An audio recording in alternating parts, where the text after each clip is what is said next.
सर्व मंगल मांगले शिवेर सर्वाध साधिके शरण्ये त्र्यंबके गौरी नारायणी नमस्तते।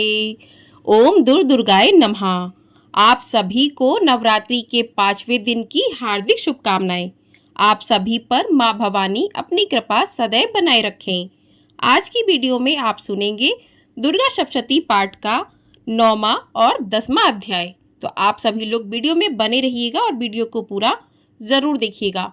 साथ ही सुनेंगे क्षमा प्रार्थना और आरती। आपको हमारे चैनल पर नवरात्रि के दिनों में दुर्गा सप्तशती पाठ के सभी अध्याय सुनाए जा रहे हैं।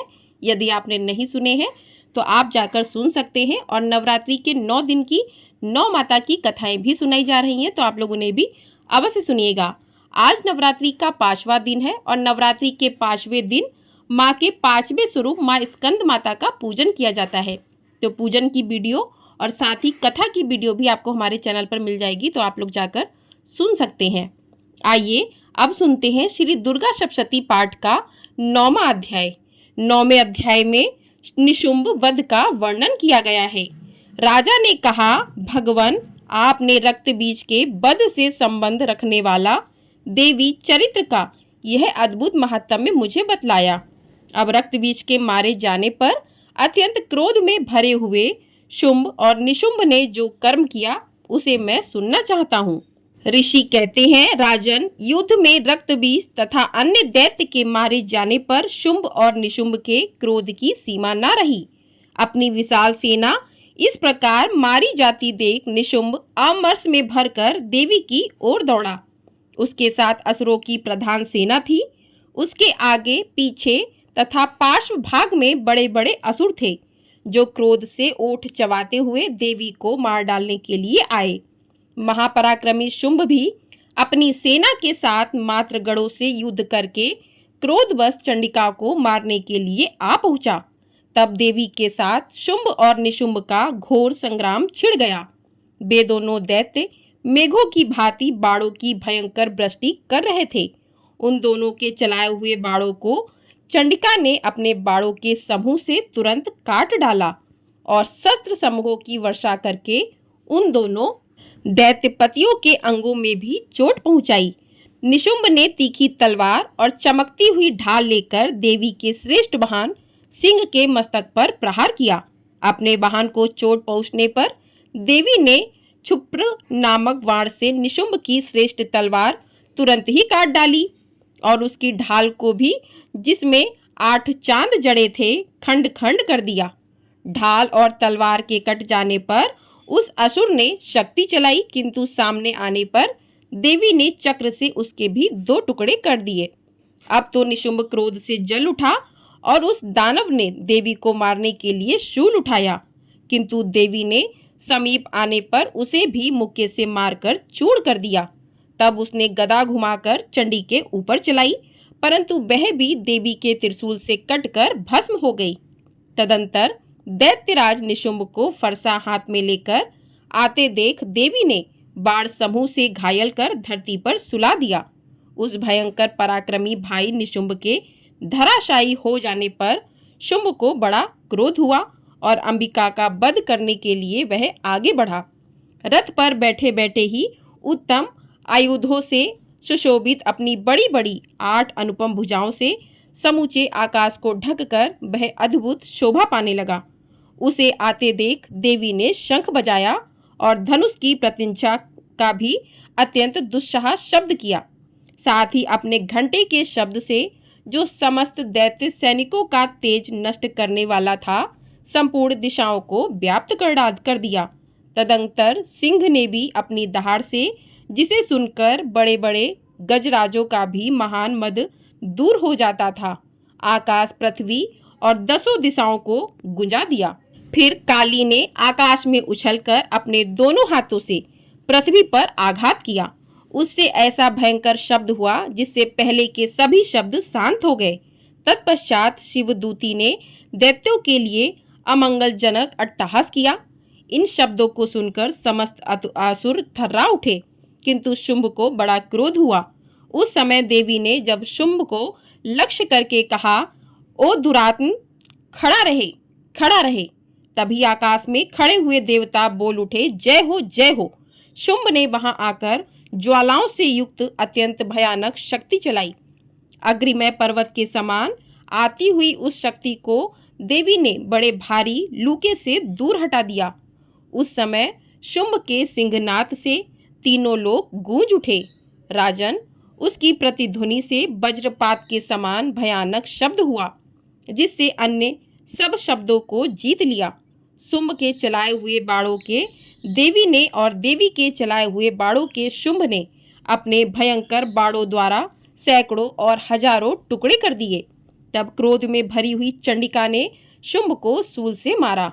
उसके आघात से मूर्छित हो वह पृथ्वी पर गिर पड़ा। इतने में ही निशुंभ को चेतना हुई और उसने धनुष हाथ में लेकर बाणों द्वारा देवी काली तथा सिंह को घायल कर डाला। फिर उस दैत्यराज ने 10,000 बाहें बनाकर चक्रों के प्रहार से चंडिका को आच्छादित कर दिया। तब दुर्गम पीड़ा का नाश करने वाली भगवती दुर्गा ने कुपित होकर अपने बाणों से उन चक्रों तथा बाणों को काट गिराया। यह देख निशुंभ दैत्य सेना के साथ चंडिका का वध करने के लिए हाथ में गदा ले बड़े वेग से दौड़ा। उसके आते ही चंडी ने तीखी धार वाली तलवार से उसकी गदा को शीघ्र ही काट डाला। तब उसने शूल हाथ में ले लिया। देवताओं को पीड़ा देने वाले निशुंभ को शूल हाथ में लिए आते देख चंडिका ने वेग से चलाए हुए अपने शूल से उसकी छाती छेद डाली। शूल से विदीर्ण हो जाने पर उसकी छाती से एक दूसरा महाबली एवं महापराक्रमी पुरुष खड़ी रहे कहता हुआ निकला। उस निकलते हुए पुरुष की बात सुनकर देवी ठठाकर हंस पड़ी और खड्ग से उन्होंने उसका मस्तक काट डाला। फिर तो वह पृथ्वी पर गिर पड़ा। तदंतर सिंह अपनी दाढ़ों से असुरों की गर्दन कुचलकर खाने लगा। यह बड़ा भयंकर दृश्य था। उधर काली तथा शिवदूती ने भी अन्यान्य दैत्यों का भक्षण आरंभ किया। कौमारी की शक्ति से विदीर्ण होकर कितने ही महादैत्य नष्ट हो गए। ब्रह्माणी के मंत्रपूत जल से निस्तेज होकर कितने ही भाग खड़े हुए। कितने ही दैत्य महेश्वरी के त्रिशूल से छिन्न भिन्न हो धराशायी हो गए।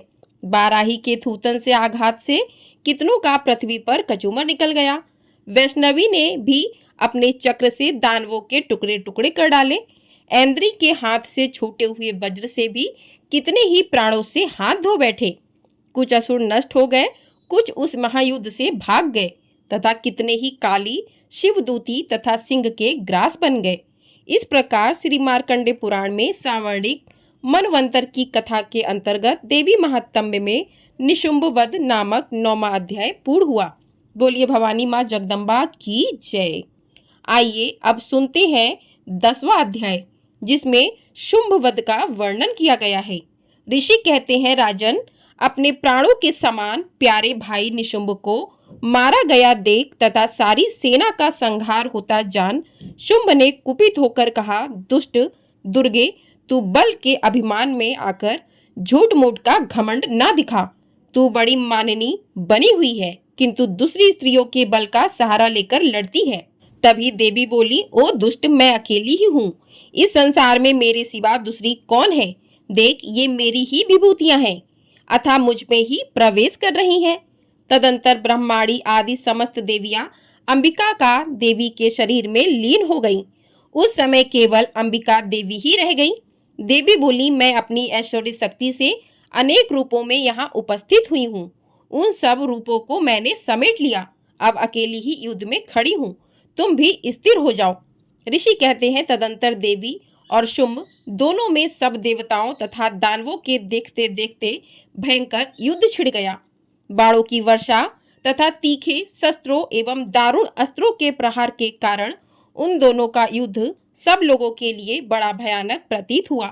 उस समय अंबिका देवी ने जो सैकड़ों दिव्य अस्त्र छोड़े, उन्हें दैत्यराज शुंभ ने उनके निवारक अस्त्रों द्वारा काट डाला। इसी प्रकार शुंभ ने भी जो दिव्य अस्त्र चलाए, उन्हें परमेश्वरी ने भयंकर हुंकार शब्द के उच्चारण आदि द्वारा खिलवाड़ में ही नष्ट कर डाला। तब उस असुर ने सैकड़ों बाणों से देवी को आच्छादित कर दिया।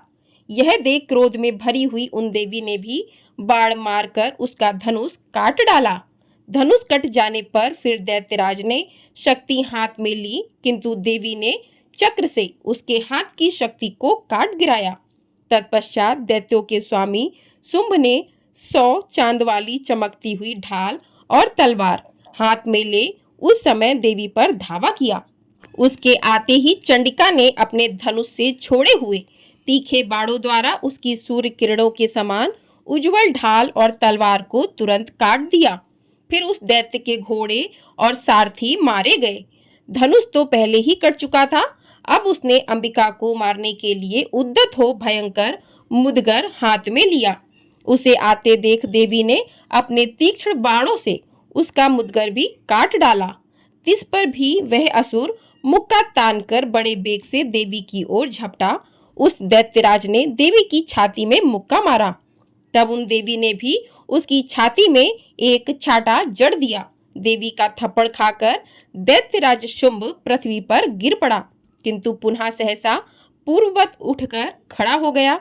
फिर वह उछला और देवी को ऊपर ले जाकर आकाश में खड़ा हो गया। तब चंडिका आकाश में भी बिना किसी आधार के ही शुंभ के साथ युद्ध करने लगी। उस समय दैत्य और चंडिका आकाश में एक दूसरे से लड़ने लगे। उनका वह युद्ध पहले सिद्ध और मुनियों को विस्मय में डालने वाला हुआ। फिर अंबिका ने शुंभ के साथ बहुत देर तक युद्ध करने के पश्चात उसे उठाकर घुमाया और पृथ्वी पर पटक दिया।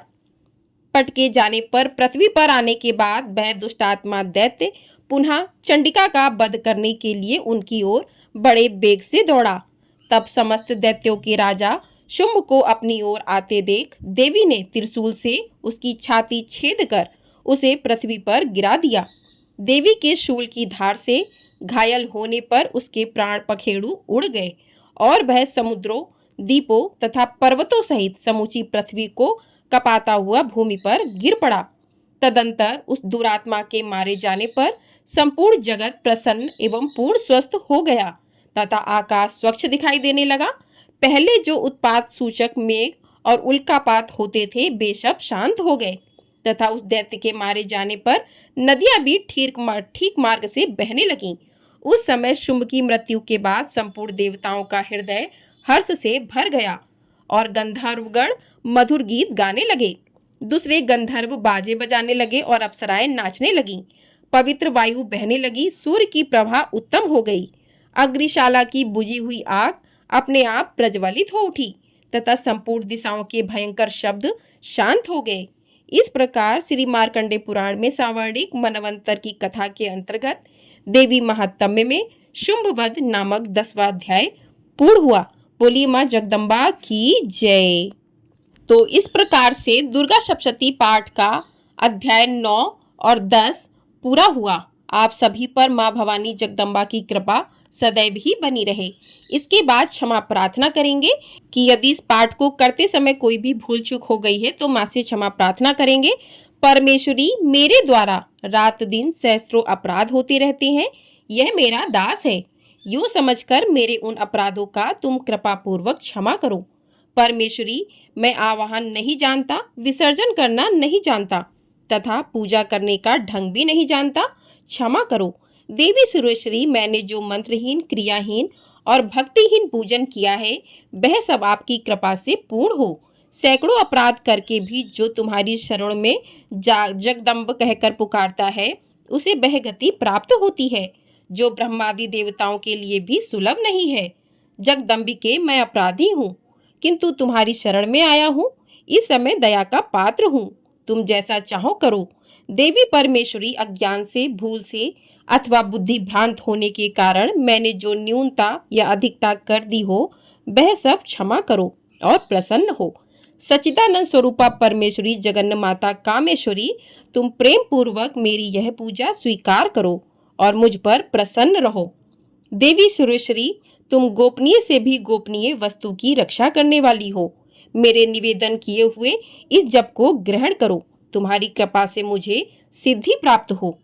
इस प्रकार से क्षमा प्रार्थना कीजिए माँ से, और क्षमा प्रार्थना करने के बाद आप माँ की आरती कीजिए।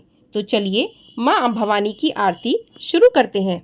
जय अम्बे गौरी मैया जय श्यामा गौरी, तुमको निश दिन धावती हरि ब्रह्मा शिवरी। ओम जय अम्बे गौरी, मांग सिंदूर विराजत टीको मृग मद को, उज्ज्वल से दो नैना चंद्र वदननी को। ओम जय अम्बे गौरी, कनक समान कलेवर रक्तांबर राजे, रक्त पुष्प की माला कंठन पर साजे।